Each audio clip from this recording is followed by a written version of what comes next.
Hello, and welcome to the Infinite Financial Freedom Podcast, where we empower you with financial literacy and guide you on your journey to financial freedom. I'm Josh Metal, and I'm here today with Igor Michael Kajpust, president of Evolve Property Group, based out of Los Angeles, investing primarily in residential real estate in LA, Denver, Chicago, probably a lot of other places that I don't know of yet that I'm excited to learn about. What I find really fascinating about Igor is that at a relatively young age of 27, he's been buying, renovating, flipping residential properties for 10 years. 10 years. And he's been doing it all across the country, which I find fascinating that he's been able to replicate the business in Chicago. I know he has a business partner and some business that he does in Florida, Denver, LA, like to be able to create that at this age across the country. I don't know how he does it, and I'm excited to figure out how he's done it. But he acquired his first property, in case you're not good at math, he acquired his first property at 17 and never looked back. So Igor, it is a pleasure to have you, brother. Thanks for being here. Yeah, thank you for taking the time, Josh, and setting all this up. It's a pleasure to be here with you today. Well, let's drop some knowledge, man. And the first thing I want to do is I want to know a little bit more about your history. I think it's fascinating, but how did you get into real estate at such a young age? And dude, just honestly, how did you have the balls to buy your first property at age 17? No, that's awesome. Great question. So yeah, I mean, going back, like I'm a first generation immigrant. So my parents brought us from Poland when we were, I was 9, 10 years old, coming to America, not speaking the language and everything. And like super early as I can remember in like elementary school, was the first thing I remember, like trying to buy and sell stuff, to make a buck and get some spending money. Allowance and chores are not like chores are a concept, but the allowance part is not a concept in Poland. So, I had to figure out a way if I wanted to, get something, I needed to make my own money. So, a buddy of mine, when we were in elementary school, comes over to my house once with a empty cooler, and he's like, "Hey, let's grandma load this up with ice. We're going down to Aldi down the street, and we're going to sell water bottles and drinks to people in the parking lot." So we go get, a case of Propel waters for $3 and sell them each for $1 or whatever. Take people's, at that time it was Aldi, you had to put a quarter in the cart to get the cart. So we follow people out of the store and say, "Hey, we'll unload your groceries and put everything away. Just let us keep the quarter and we'll put the cart, a cart back." So Great. I was, as long as I could remember, always trying to buy and sell stuff and do little businesses and things like that. So, I think it was kind of a natural evolution. And at that time, I mean, that first purchase was a cheap, quarter acre of land in the desert somewhere in Colorado that I found on the internet when I was, starting to get interested in the real estate. So it really wasn't a thing where I was even looking at, be fearful of the deal or anything. And, I just I was bidding on it. I was hanging out in like my bedroom in high school with a bunch of friends. I'm like, "Hey, I'm going to buy this land right now. I think like I'm winning the auction."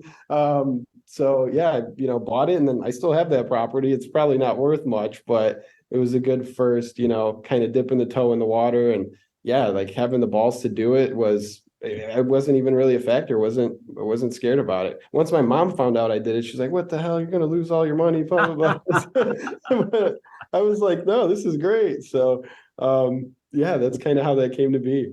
Right on, man. I love that. You remind me of the story when I was, I think I was 12 or 13 years old.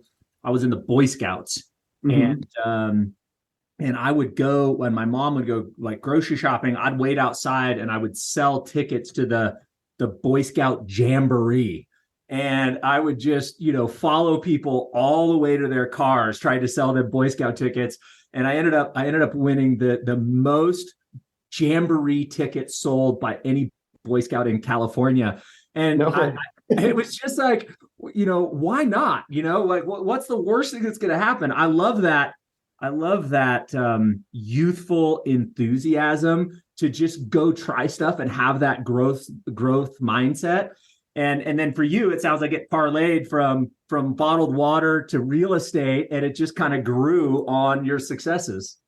Yeah, for sure. See, like nowadays, if you told like your agents, hey, go hit the parking lot at the grocery store, it's like, what? But when we were younger, when we were kids, we're like, yeah, this is nothing wrong with this. This works. Yeah, I didn't have any video games or anything else to do, so we might as well go try to make a buck.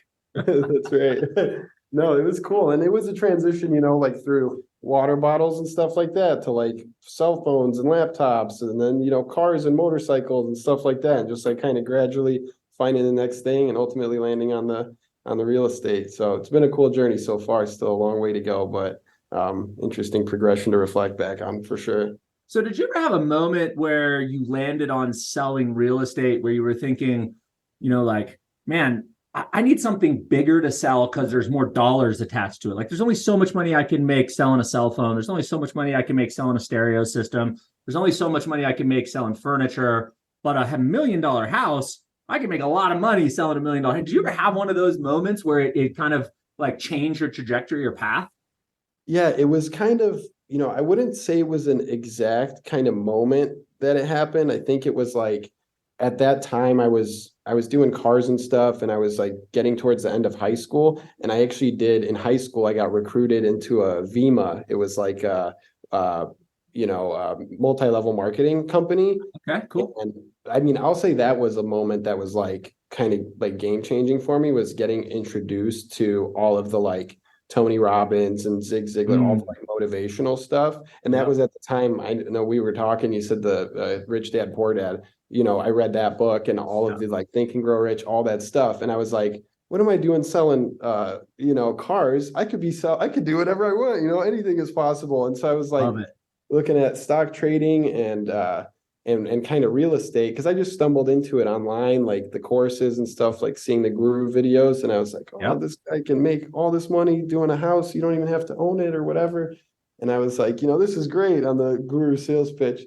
So that mixed with the new, new lens on life of like all the self-help stuff, I was like, dude, screw this stuff. I'm going full-time real estate. Like I'm going to be a billionaire. So that was the flip. I love it. I love it. If anybody can do it, it's you. I'm excited to interview you in 40 years again. See where you're at. I'll tell you a funny story. I don't know why this came up for me, but I remember I was in the car driving with my mom, and my mom was asking me this question, like, what are you going to do when you grow up? And I'm like, dude, I think I'm at like 8 or 9 or 10. Like I'm very young. And I was like, well, I've been thinking about that a lot. Because I told you, earlier before we turned on the podcast, that money for me had always been this conundrum. Like, how is it that we have so little money? And I'm looking at these LA skyscrapers that are 80 stories in the world. It was just 80 stories high. And I was just fascinated by money and how some people seem to have the formula. Like, what does that mean? Oh, well, that person has money. Well, how the hell did they get money? I was just fascinated by that. So anyways, I tell my mom, I'm like, Mom, I figured it out. When I grow up, I'm going to be a toilet paper salesman. And she's like, you're going to sell toilet paper? Why? And I'm like, well, because everybody needs it and they're always going to need it. It seems like it's going to be super easy to sell. And if you don't have it, it really sucks. I'm going to be a toilet paper salesman. And she encouraged me to keep working on that thesis just a little bit. And then I came back to her a little while later and I said, okay, I figured it out. I found something else that's everybody needs. But I don't have to sell as many rolls of toilet paper, because she helped me understand, there's probably not a lot of profit there. And I was like, I want to work at a house lot. She's like, what the hell is a house lot? I'm like, well, when we go to buy a car, we go to a car lot. Like, don't they sell houses that way at a house lot? No way. That's so cool. But just a funny kid, the funny way a kid's mind works. And at the age of probably 10, I knew I wanted to do something having to do with houses and real estate. Didn't have any idea why. Eventually, Kiyosaki helped me kind of formalize and sharpen my ideas there. But I just kind of find those ideas as kids really fascinating. That's super cool, though. Like such a young kid, like it sounds like, what you said about your mother and she was an entrepreneur and everything, and those conversations that you guys had at such a young age, like where that's even a concept you're thinking of, you're like, hey, house lot, like that's really, really interesting. That's super cool. Yeah, I mean, I didn't really even like consider real estate. I was just doing my stuff, buy and sell this, like make some, pocket money or whatever, try to make some money. But I didn't know even up until I was like a senior in high school when I did the MLM stuff. I didn't really know what I wanted to do. Like my parents were like, go to community college, be an electrician, and they're like, do a CDL license. I was like, I don't know, like none of that is really, resonating with me super well. So, it was yeah, it's interesting how we all come to like, these kind of crossroads and pick out our path in life. But yeah, that's interesting to hear how I was 10 years old. You were on the house lot, wanted to be on the house lot. Yeah, I've been weird from day one, brother. All right. So look, let's dig into the meat of your business a little bit and help some people understand how you've gotten to where you are at such a young age. So my understanding is you started off as kind of a wholesaler, and I think we should define what a wholesaler is. And you've really evolved into more renovation, really improving the quality and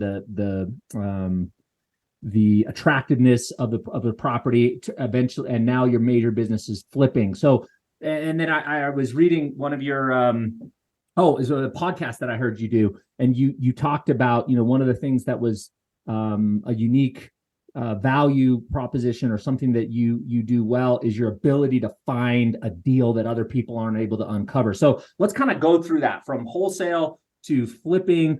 Anything you can share with us about success that you've found there, and then how do you find these deals?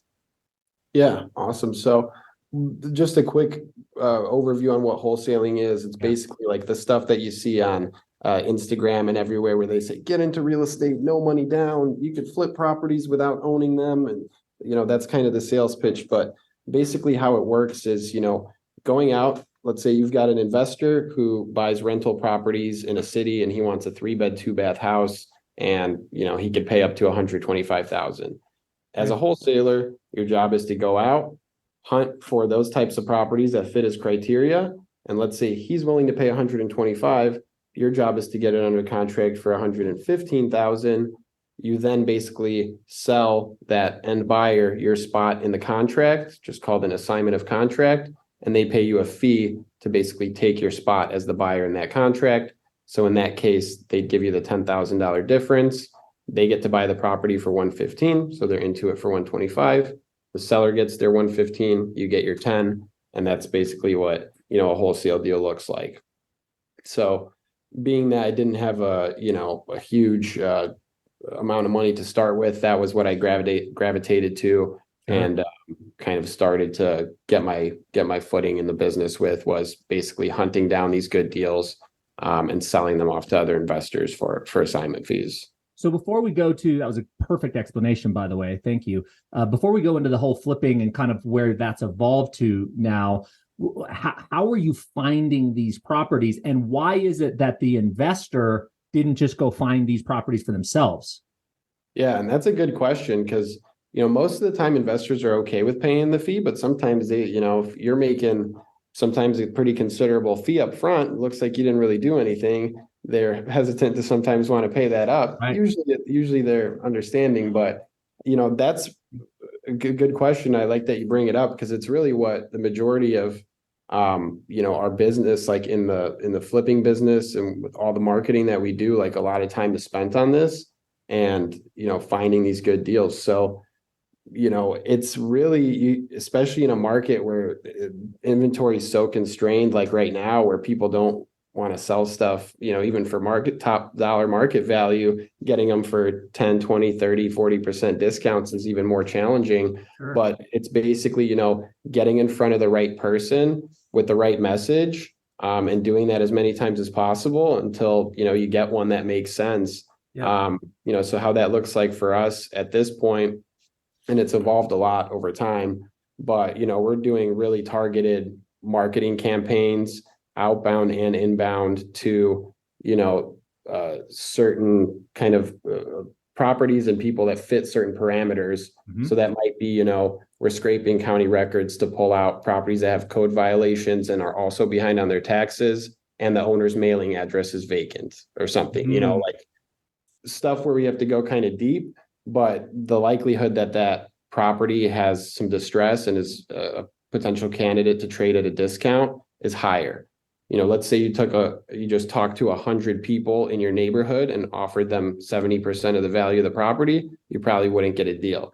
But if you lined up 100 people that are, in a divorce on an adjustable rate mortgage right now, and the property is vacant, and talk to 100 of those, you might get a couple of deals at 70% of the value or whatever there. So that's kind of how you do it. It's getting in front of the highest likelihood, candidates and making your pitch and seeing if you can make a deal. Makes total sense.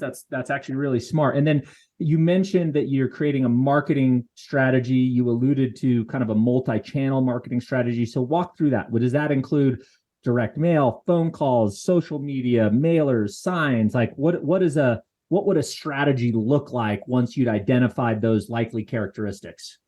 Yeah. So depending on the characteristics, they might have a slight variation in the sequence of touches that they receive, but it's a combination of basically everything that you put out there, Josh. I mean, we start with first they get mailers as soon as they hit our database, and that usually continues on a monthly or quarterly or some kind of schedule. So they continue getting mail touches.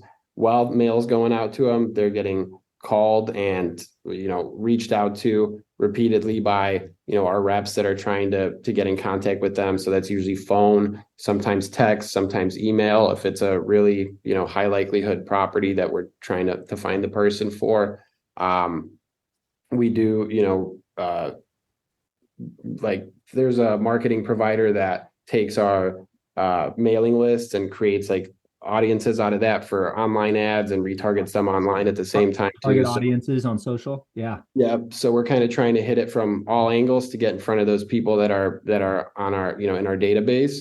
But a lot of it is outbound, and a lot of it is like kind of meticulous, almost, researching and going deep on it. Because some of the time, the people don't want to talk to anybody or hard to find. So it takes some like pretty crazy level of research to hunt them down sometimes.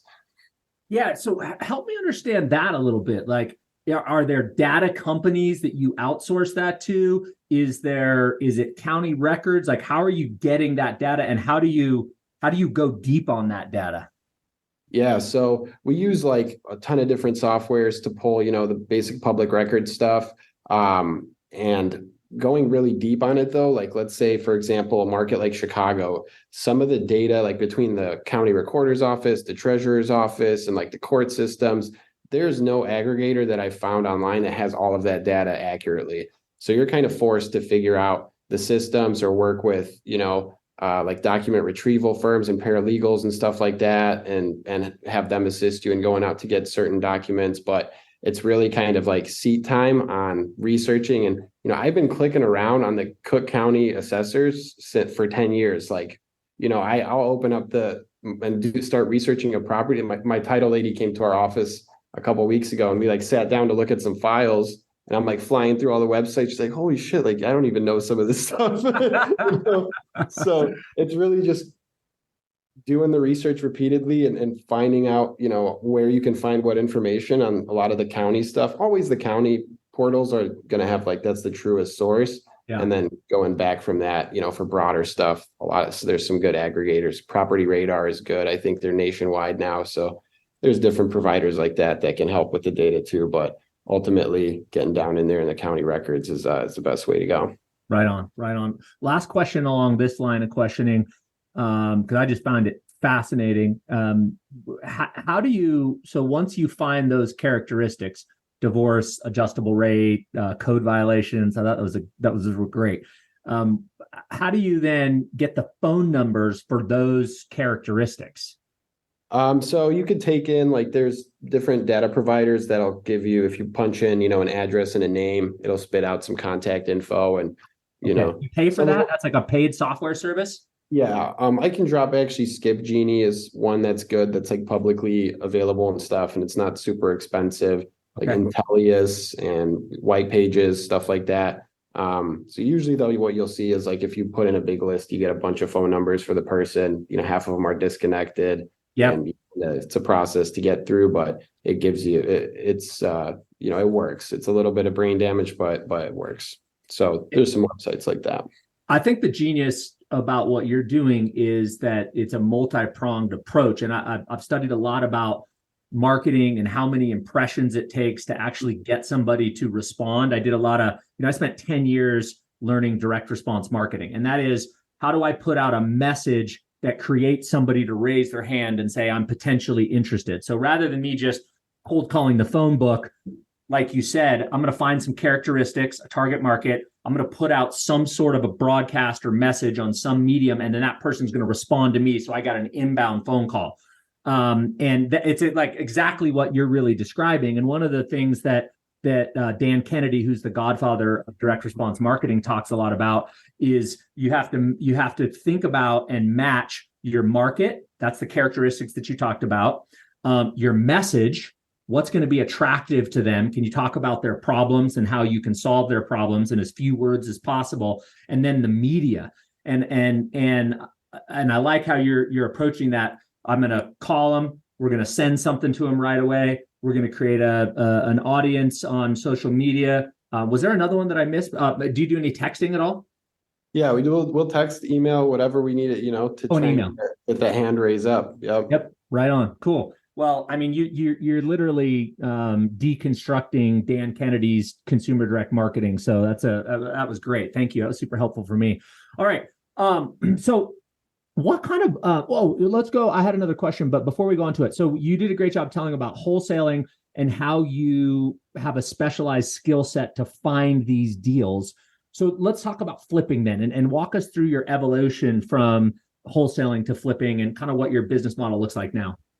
Yeah. So basically, as I was kind of ramping up the wholesaling stuff. I was doing some of it remotely, out of state as well. I was running a lot of PPC at that time and like targeting. When I first started getting some momentum, I was doing like targeting all of Illinois, Indiana, Wisconsin on PPC, just the whole state. So I'd get like $1 or cheaper clicks, but they'd be like a house in a 5,000 population town in the middle of Illinois somewhere.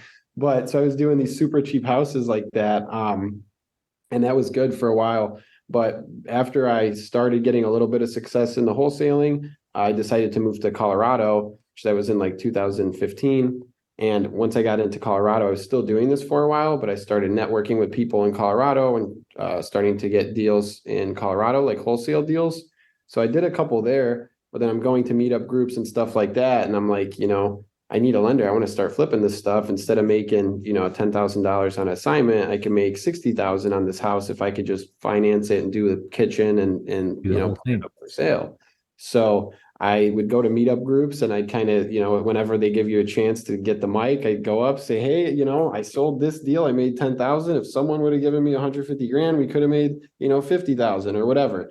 And did that a few times and basically like got connected to people. And sometimes there was people at the meetups that would be interested in partnering or investing with me on a deal. And that's kind of how it evolved was, unlocking that capital is what you need to kind of well, there's a lot of other parts to flipping beyond wholesaling than just the capital. But at least when I'm back then, I was like, oh, I need some money. It's going to be really easy. Figure the rest out. Yeah, exactly. And that's what happened. But, so then basically that's how it was. And I got the first deal through someone that I knew in the kind of that I was making the rounds on meetups with, that they had funded one of his deals. It was a private lender and they did one of mine. And then that lender I still work with today to this day and have done millions of dollars in business with. And so that's kind of how it transitioned, was getting some of those private money relationships. And I just kind of started buying as much of it as I could, leveraging those private money relationships. And back then, even by the time I started flipping was probably 2017. I was in Colorado for like a year or two doing the remote wholesaling and stuff. But by the time I started flipping, Colorado was on fire already. Population was growing like crazy at that time because of the legal cannabis and stuff. And we were getting multiple offers, like crazy bidding wars, 2020 style or 2021 post-COVID style frenzy was like kind of happening already in Colorado at that time. So, it was a good market to get into the flipping and start kind of, learning it while the market's super in your favor. Definitely helped us out on some deals. But that's kind of how the transition looked. And it's just been, expanding on that since. So first of all, I just want to point out like your willingness to jump into things that you don't know all the pieces of the equation. Part of the challenge that I see people have as it relates to getting into real estate is they think they need to know every step or every piece of the equation before they get in. And in my experience, and tell me if this is true for you, Igor, that's just impossible. Like you have to kind of go into it with a growth mindset and be like, look, I can see the next 3 steps, and I have to have faith that as I work through these next 3 steps, the next 3 problems or challenges or obstacles will present themselves to me, and I'll figure out those next 3 challenges once I get into it. But you can't learn all this shit from a book or from, watching a YouTube video. Like, you got to get into the deal, take a risk, and then figure it out and make it go right. Anything you would add to that? Because I see you definitely just having no fear to just charge into those things. Yeah, I'd 100% agree. And I'm totally on that side of it where, like, let's just get into the deal. And like, I understand just the very basic stuff I need to understand, and I'll go into it head first. And there's a bunch of stuff that'll come up and you'll have to figure out as it goes. Yeah. But, I think you make a great point there. And I heard that somewhere too. I don't remember if it was a book or something, but like, you don't need to have the whole staircase plotted out. Like, as long as you need to see the whole one step in front of you, and that's all. And because if I needed to know everything, there's so many things I didn't know going into it. It's like crazy. After you do it for a while, you're like, wow, and there's a ton of stuff that I'm learning, every day. So it's really impossible to know everything. I think another analogy was like, with your car, at night, you're driving 70 miles an hour. You can only see 10, 15 feet in front of you with the headlights, right. But like you're still going, you're cruising, and if something pops up, you'll figure it out. So it's kind of the same thing in real life. It's a great analogy. There's the woman's name escapes me, Dr. Hopefully it'll come to me in just a second. Brilliant woman. And she has this whole framework. It came from academics around growth mindset. And she said, the difference that I've found between successful kids and not successful kids, that's probably not the word successful, but kids that are flourishing and kids that aren't. One of the big differences is the kids that are flourishing have a growth mindset, and you can actually teach growth mind. Dr. Carol Dweck is her name. And she says the kids that I observe that do the best have this mindset that I don't know how to do something yet.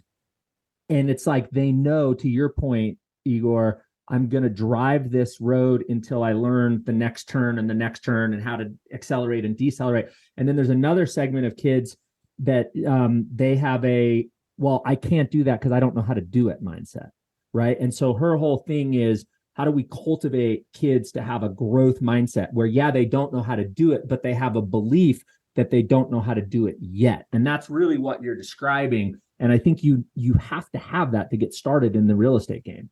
Yeah, I mean, just in life in general, I can't imagine, I think a person that takes that approach or has that mindset of like, I can't do this, period. I just can't do it, because instead of like, I can't do this, but why wouldn't I be capable of learning it, Right. I think like the people that are in the camp of like, I can't do it, so that's it, are just in a way worse position through, in business, but in everything else too. I mean, that would be, I think the growth mindset is essential. So good point. Yeah. And I find myself sometimes, coming up against something and I'm like, oh man, I don't know how to do that. That sounds like it's going to be hard. And I created a mechanism in my mind where whenever I start feeling that way, that's an indicator. That's the direction you're going. Like, you don't have a choice. That you're gonna learn that thing because that's what's holding you back right now. So if we can create that in ourselves where we feel that resistance, that's an indicator. That's the direction we need to go to figure that thing out. I think that also. I bet that's led to some awesome breakthroughs too. So that's that's awesome. Amen. Right on, man. Cool. Well, that was fun. All right, so you moved on to combining the wholesaler skill with the flipping skill. So walk us through some lessons. Like, one of the things that I think is really interesting, having, owned, bought, renovated, never been a good flipper. We were a holder, but going through that renovation process is your team is so essential in terms of your renovation team. So how have you gone about finding, creating, building teams that do these renovations for your flips throughout the country? Can you tell us a little bit how you built that? How do you manage that? How do you keep it under control? What wisdom can you share there? Yeah, definitely. And I mean, as we continue to grow and we're doing this stuff in different markets, it's like that's, I think, one of the most challenging components of it is building those contractor relationships, maintaining those relationships, managing those relationships is really challenging. So, I mean, for us, we run a system where we're working with GCs in the local markets, but we're talking to a lot of them and we're vetting them, hard because I can't imagine, like, for example, in Chicago for the normal, homeowner that's not a professional flipper, and especially like some lower income and like affordable first time home buyer kind of neighborhoods that we do stuff, like the large majority of contractors are awful in my experience in these areas and sometimes in different markets too. It's crazy. So, we make sure to vet them. We need to see, that you've done 3 houses, 4 flippers or in a flipper kind of finish that have sold in the last year. Like I need to see the addresses. I need to go to the property if I can. I need to, see the photography after it was done and scrutinize the heck out of it and make sure this guy actually knows, what he's doing, that he's done this kind of, work before. We line out, we like to get our contract signed with a whole bunch of liability kind of stuff, but getting the draw schedule and the itemized bid all, squared away and signed before they start working. And then just staying, constantly on top of it. We do every morning here, we review every property that we own. We go through a quick, in Asana, we have a thing set up. We put when we bought it, when we're planning to close it, when it needs to be listed by, and then it has subtasks of all the other stuff that's going on with it. So every morning we run through that list. It's supposed to be a 15 to 30-minute call. Sometimes it goes a whole, heck of a lot longer, but every single morning we're intentional about seeing what's going on and moving every one of them forward.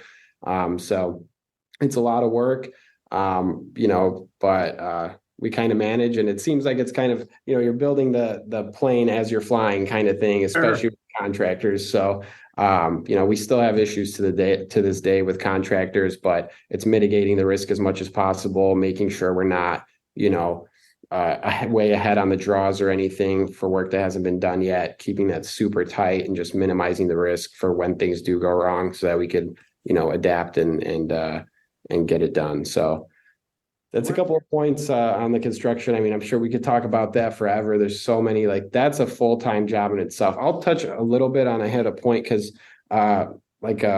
old family friend was hitting me up recently and like, I want to get into flipping houses because I want to make more money and I don't want to work like you guys. And we're like, we're like, I'm like, I'll help you find a deal or whatever if you really want to do this. But I'm like, be prepared. This is not an easy, like passive income or whatever kind of strategy. Like if you want one house, add 20 hours a week to your schedule right now and make sure you can allocate that to like staying on top of this property and getting the project completed. So it's really a full-time job. Even just a couple of houses happening at the same time using GCs is still, if you're doing it right and want to get it done quick, it's like you really have to be on top of these people, and it's almost a full-time job in itself. Bro, that's so funny. I was talking to a buddy of mine recently, and he said something to the effect of like, "Oh man, you're so lucky. you're so lucky you started buying real estate 22 years ago." I was like, lucky? I'm like, you mother. I'm like, lucky? I was at 2:00 in the morning with still my suit on from my mortgage job, painting and changing toilets and the poopy wax rings at 2:00 in the morning. Bro. That ain't lucky, okay? Yeah, exactly. It looks like luck after 20 years of freaking, putting in the sweat. Totally. I want to go back to what you said about the GC, because I think this is such an incredibly crucial piece. Like for me, this is make or break success. This is one of these things that makes or breaks success. So what I heard you say was, one, you intentionally vet these GCs. You look at the jobs they've done, you look at their reputation, you ask them questions, you probably ask them, how do you bill us? What's your system for construction? Like, I'm guessing you want to get really granular on how they run their business. Could you anything else that you'd add to that? I mean, I think that's really good. Like, cause that's the best shortcut out of all of the things you mentioned is like, I want to see projects that you've completed that look like the ones that I'm trying to do. Yes. And that'll eliminate so many GCs, like literally, 2 out of 4 that'll go give you a quote. You ask them for addresses, disappear, can't send you. No Can't response. So that eliminates a lot because if you can see that finished product and they're bringing projects to completion, they're getting sold, it looks good, that kind of checks the boxes on a lot of the other things. But yeah, making sure, they've done these similar types of properties before, they understand the scope of the job, that they have their subs ready to go, that they've been working with their subs for a while, not that they're just starting up a new crew on your house. Yeah. So I think that's a good checklist kind of to start with. And ultimately I try to, especially during COVID and stuff over the last couple of years with supply chain issues and everyone getting, free money and everything, it was harder to find, good work. Luckily that's kind of starting to shift back in our favor a little bit now, which is great. But, at that time, like, getting people that want to actually show up and can do a good job was tough. So I forgot, I lost my train of thought there on the last point a little bit, but yeah, it's like really just vetting them, making sure that they've done, what you need them to do already 100 times in the past. And a lot of them, what I was going to say, a lot of them back then are like, oh, I need half up front of like an 80K rehab. It's like, dude, what are you talking about? You do not need that. Right. So that's a tip I would give on top of just checking the comps and properties meaning properties that they've sold in the past, maybe checking some references as well, is making sure that your draw schedule makes sense. And like, you're not out, $40,000. Meanwhile, they haven't put $1 into the house yet. That is a nugget right there, bro. What percentage are you comfortable with? If it's an $80,000 bid, what are you comfortable giving them up front? If it's a brand new guy, I'm not 100% sure. I might give them, your demos, $6,000, and then like you're doing framing rough after that, and it's $10,000, let's say. I might give them half of that piece, like, give them even half the demo. Be like, I'll come back when it's done and it's all completed. And it's a little more intensive on the draws to go inspect and pay them out like that, but you could, save yourself a lot. And I've seen this so many times with new flippers where they'll buy a property, get screwed by a contractor. They're on a hard money loan. All their construction money's gone. And they're sitting with like a property that's just barely gutted out and they've blown their whole budget already. And, they're screwed. So I think that's a good tip to just be super careful, super tight with the draws and make sure that it's getting done, as it progresses, you get paying out and you don't find yourself in that spot. For us, that's happened before, and we've, paid out a bunch of money and it's not done. You got to pay that money again to someone else to go back and finish it, so you're in for double your budget, and we're doing a lot of them. So it's okay. But for someone that's the first time flipper and you do that, and then you're $100,000 in the hole, that's could be a big problem. Yep. What strikes me is how freaking intentional you are. You're intentional about your marketing and you're finding the deal. You're intentional about your interviewing and your research of the contractors that you choose. You're intentional how much money you pay them for the draw schedule. You're intentional with how you manage these projects through a project management system in Asana, excuse me. And I would just share with the listeners that the success isn't an accident, right? Jim Rohn says success leaves clues. And you at a high level, you might just think Igor's lucky. Maybe the real estate market's been in his favor. But when you dig into the details, you're like, damn, this dude is intentional. He's crossed the T's, he's dotted the I's. And so if you're thinking about making your first investment, take note of these things. Like, be just as intentional as he is on your first deal. You're going to make mistakes, but boy, this will save you from 50, 60, 70, 80% of those mistakes. Yeah. Killer nuggets here. All right, bro, I feel like this could be a Joe Rogan 3-hour interview, but neither of us have 3 hours. So first thing, I would really love to have you come back at a future time. And if I can do something to add value to you, please let me know. I'd love to do that. Let's wrap with this, dude. I noticed the tattoo on your right forearm. And it says, does it say your perception is your reality? You create your reality. Yeah. All right. What does that mean? Walk me through where that came from and what that means to you. Yeah, man. So it's kind of goes back to when I mentioned I kind of got introduced to like, all of the self-help stuff and Tony Robbins and kind of had the like aha moment. And it was from the book Think and Grow Rich that, is a really good, Napoleon Hill, Think and Grow Rich is a really good, interesting book about the law of attraction, which, some people believe in or not believe in. It basically is just states that like what you believe, really deeply and you can emotionalize, you can achieve. And basically your reality is just a reflection of like, what you think about, because what you think about turns into what actions you take, what habits you form, and that turns into who you become. So, I'm a believer of that. And like, coming from literally my parents had $50 when they came to America, we live, we're not rich. And then like not a great student in high school, just, buying and selling stuff, whatever, to, I still have a long way to go, but stuff that I'm doing nowadays, is I built a life and a career and a business that, is not generally someone that's from my past would, would do. So it's like, I'll say you could do anything that you want, like basically no matter where you come from, as long as you really focus on it and believe that it's possible and take the necessary actions, you can do it. So that's kind of where that comes from, and got that tattooed when I was living in Colorado, and still, rings true for sure. So it's a good reminder. Right on. What a great way to end this podcast. And coincidentally, Igor, that was one of the most transformational books in my life. That idea of writing down. In fact, I'll just share a quick story.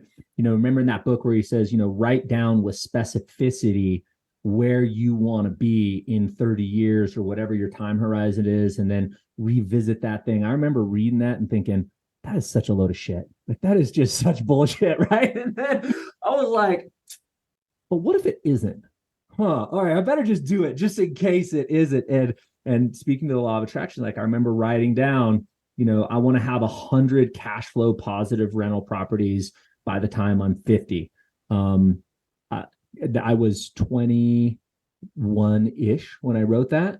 By time I was 35, I had 100 cash flowing rental properties. And so the question I would throw out there is, would I have ever have gotten to 100 cash flowing rental properties if I hadn't set that intention 15 years earlier? Right. I don't know, man, but I think the chances are a lot better that I did, because I put that intention there. And then what you alluded to was the reticular activator that he describes, that once you set an intention with your heart and your soul and you can see it, and there's a saying, what a man can conceive and believe, he can achieve. And for all you women out there, this was written in the 20s, so insert woman. He should mean mankind. I mean mankind when I say that. And I believe that's so true. Once you conceive it in your head, 100 cash flow rental properties, what would that feel like? What would my life be like? Who would I attract? Who would I need to be around? Once you can conceive it and you can believe it, like, man, I could see my steps. I don't know all the paths there, right? I can only see a few of the stairs, as Igor said. I can only see around the next corner, but I could see where I'm headed if I just keep kind of following this path. And then you get to this place where you believe you can achieve it. And in that process of conceiving, believing, and incremental achieving, you start to trigger your reticular activator, where you just see that everywhere. There's another deal. There's another property. Oh, this person wants to sell and they got a 3% mortgage. I could just assume their house and give them 20 grand and assume their mortgage, and I'm one step forward. And you just see these opportunities everywhere. But if you don't conceive it and you don't write it down, your reticular activator doesn't kick in and you ain't going to attract it. So beautiful, man. I love it. That ties in super well, actually, to your point from earlier of like the, growth mindset versus the alternative. And like, if you're not in the growth mindset, that's why I say like, that's a bad spot to be, because it doesn't open you to all the possibilities that get introduced into your life when you like, really think about how what you want in detail, and the ideas start coming up how you could do it, start taking those actions. It's like growth mindset is essential to that too. So it's cool how you brought that back full circle. Right on, man. Well, this has been an absolute blast. I hope we connect again soon. And any final words you want to share with the audience? Yeah, no, it's been great to jump on with you, Josh. I appreciate it. And we've got to do another one at some point for sure. This has been great. Looking forward to it.